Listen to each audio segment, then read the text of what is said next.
இயேசு கிறிஸ்துவின் இனிதான நாமத்தில் இன்றைய ஆவிக்குரிய சிந்தனைக்கு உங்களை அன்புடன் வரவேற்கின்றோம். இப்போதும் ஒரு பாடலுக்கு பின்பு உங்கள் சிந்தையை தெளிவிக்கும் ஆவிக்குரிய செய்தியை கேட்கலாம். தொழுகிறோம் எங்கள் பிதாவே, பொழுதெல்லாம் ஆவி உம்மையுடனே.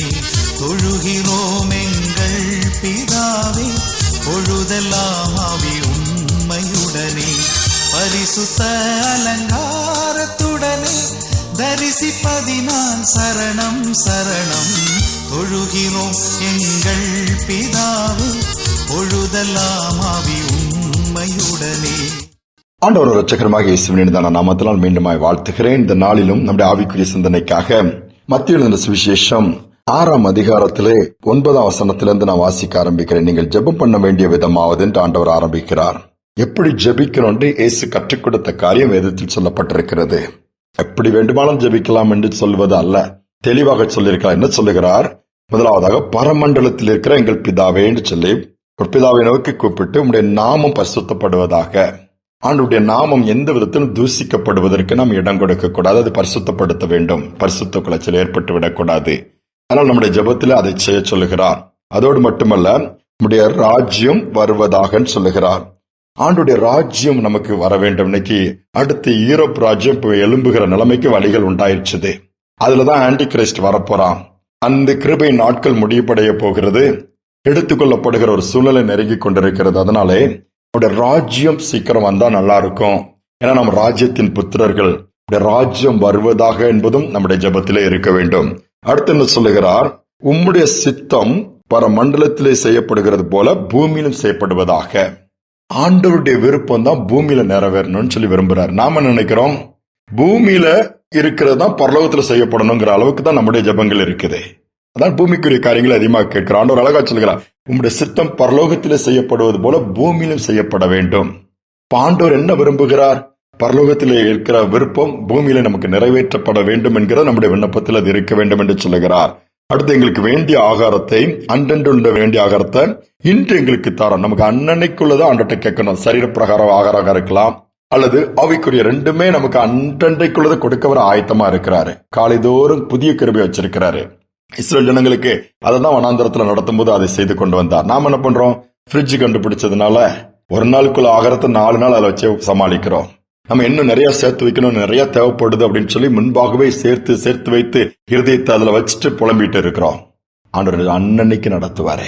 வேலை கொடுத்தாருன்னா அதனுடைய காரியத்தை செய்வாரு. ஆவிக்குரிய ஆகாரத்தையும் கொடுத்து நடத்துவாரு. அதை பற்றி ஒரு விண்ணப்பம் நமக்கு அதில் இருக்க வேண்டும் என்று சொல்லுகிறார். அடுத்து பார்த்தா, எங்கள் கடனாளிகளுக்கு நாங்கள் மன்னிக்கிறது போல எங்கள் கடன்களை எல்லாத்தையும் நாம் குற்றவாளிகளுக்கு மன்னிக்கிறது போல எங்கள் குற்றங்களை மன்னிங்க. இப்ப நம்முடைய பாவம் மன்னிக்கப்பட வேண்டுமானால் நமக்கு விரோதமாய் எழும்பி இருக்கிறவங்க, பழி வாங்குறவங்க, பேசுறவங்க, குழி தோன்றவங்க, ஏதாவது நமக்கு விரோதமா குற்றம் புரிவுகள் நாம மன்னிக்க வேண்டுமா? பழி வாங்கி விடக்கூடாது. அவங்களுக்கு நாம மன்னிக்கலன்னு நம்முடைய பாவத்தை ஆண்டவர் மன்னிக்க மாட்டார். சோ நாம் மன்னிக்கும் பொழுது மன்னித்து விட்டு, ஆண்டவரே அவளுக்கெல்லாம் நான் மன்னிச்சிட்டேன், என்னையும் மன்னிச்சிருங்கப்பா, என் குற்றங்கள் இல்லைன்னா இந்த ராஜ்யத்துக்குள்ள நான் வர முடியாது, குற்றவாளியாய் தீர்க்கப்பட்டு பாதாளத்திற்கு நரகத்திற்கு போக வேண்டியது இருக்கும். நம்முடைய ஜெபத்தில் அழகா சொல்லி கொடுத்திருக்கிறார் பாருங்க.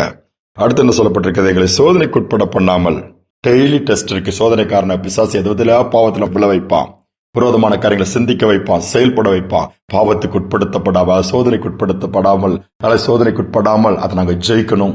தீமைகள் இருக்குது, விபத்துகள் இருக்கு, ஆபத்துகள் இருக்குது, நோய்கள் வந்து தாக்குது, எவ்வளவோ காரியங்கள் இருக்குது. அதற்கு எங்களை என்ன பண்ணணும்? விலைக்கு பாதுகாத்துக் கொள்ள சொல்றாரு. ரட்சித்துக்கொள்ள அதுக்கெல்லாம் விலைக்கு. அடுத்தால என்ன சொல்கிறாரு?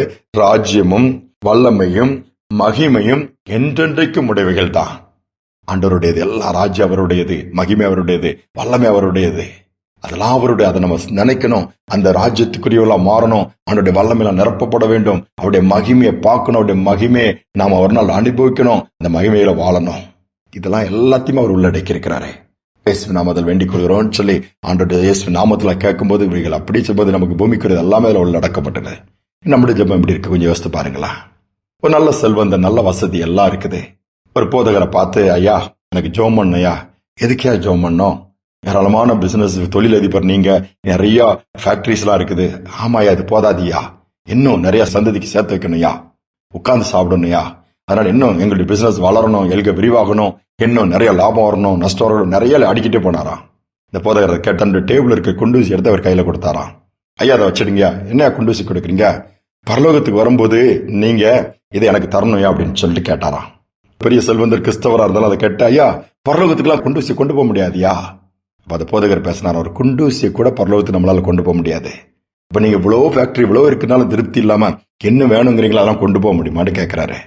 யோசிக்க ஆரம்பித்தா, இருக்கிறது போதும்னு நீங்க எவ்வளவு தந்திருக்கா நன்றி சொல்லிட்டு அநேகருக்கு உதவி செய்யுங்க, அநேக ஊழியங்களுக்கு உதவி செய்யுங்க. நீங்களும் ஆண்டவருக்கு முக்கியத்துவம் கொடுங்க. இதை வச்சு என்ன எத்தனையோ சதவீதம் சாப்பிடலாமா, அதனால டைமை கொடுங்க. இதை ஏன் நீங்க கொண்டு அவர் சிந்தித்தாரா, உணர்ந்தாரா, தன்னை அர்ப்பணித்தாரா? நீங்க நம்முடைய ஜெபங்கள், நம்முடைய வேண்டுதல், நம்முடைய விருப்பங்கள் எப்படி இருக்குது சற்று யோசிப்போம். இருக்கிறது போதும்னு சொல்லுங்க, கர்த்தர் என்ன அதிகமா கொடுப்பாரு. அதையும் தாண்டி இயேசுவே போதும்னு சொல்லுங்க, போதுமானவரா இருப்பார். குறைவே உங்க வாழ்க்கையில இருக்காது. ஒரு பூரண சமாதானம் இருக்கும், நிம்மதி இருக்கும், சந்தோஷம் இருக்கும். ஆண்டவர் கையில ஒப்பு கொடுத்து இந்த விதமா நம்முடைய ஜெபத்தை ஆர்டர் பண்ணிக்கிட்டோம்னா நிச்சயமா ஆசீர்வாதம் நம்ம தேடி வரும். இம்மையில வாழ்ந்து காண்பிப்போம், மறுமையில ஆண்டவரோடு வாழ்வோம். ஜெபிப்போம். அன்பின் தகப்பனே, எவ்வளவோ காரியங்கள் எங்களுக்கு கற்றுக் கொடுத்து இந்த வேதத்துல எல்லாமே A to Z அதுல இருக்குப்பா. கேள்விக்கு பதில் இருக்குது, குறைவை நிறைவாக்குவதற்கு வழி இருக்குதுப்பா, வியாதி சுகமாக்குவதற்கு மருந்து இருக்குதுப்பா, சொல்லிட்டே போலாம். பரலோகத்துக்கு போகிற பாதை அதுல தான் இருக்குது. இந்த வார்த்தையை நாங்கள் சார்ந்து இந்த வார்த்தையை வாசித்து அதனுடைய வாழ்க்கையை மாற்றி உமக்காக வாழ உதவி செய்யுங்க. அதை கேட்டுக்கொண்டிருக்க ஒவ்வொரு பிள்ளைக்கும் ஒரு திருப்தி வரட்டும், உம்முடைய ராஜ்யத்தை குறித்த ஒரு எண்ணம் வரட்டும், விருப்பம் வரட்டும், வாஞ்சி வரட்டும். அதையே தேட ராஜ்ய வருகைக்காக ஆயத்தமாக உடைய ராஜ்யத்துக்குரியவர்களை மாற உதவி செய்யும். தாழ்த்தி ஒப்புக் கொடுக்கிறேன். துதிக நம்மை ஏற்றுக்கொள்ளும் இயேசுவின் நாமத்தில் பிதாவே, ஆமேன் ஆமேன். பரலோகத்தில் இருக்கிற பிதாவை தேடுவோம், அவருடைய ராஜ்யத்துக்காக ஏங்கி இருப்போம், அவருடைய சித்தத்தை செய்வோம். நிச்சயமாக நித்தம் அவர் நடத்துவார். சிந்தனையோட நாளை தொடரும். மீண்டும் நாளை தினம் சந்திப்போம். முதலாவது தேவனுடைய ராஜ்யத்தை தேடுங்கள். தேடுவீரென்றால் தேடுவீரென்றால் தேடுவீரென்றால் தேடுவீரென்றால் உறைவிடமும் உணவும் கூட கொடுக்கப்படும். முதலாவது தேவனுடைய ராஜ்யத்தை தேடுங்கள்.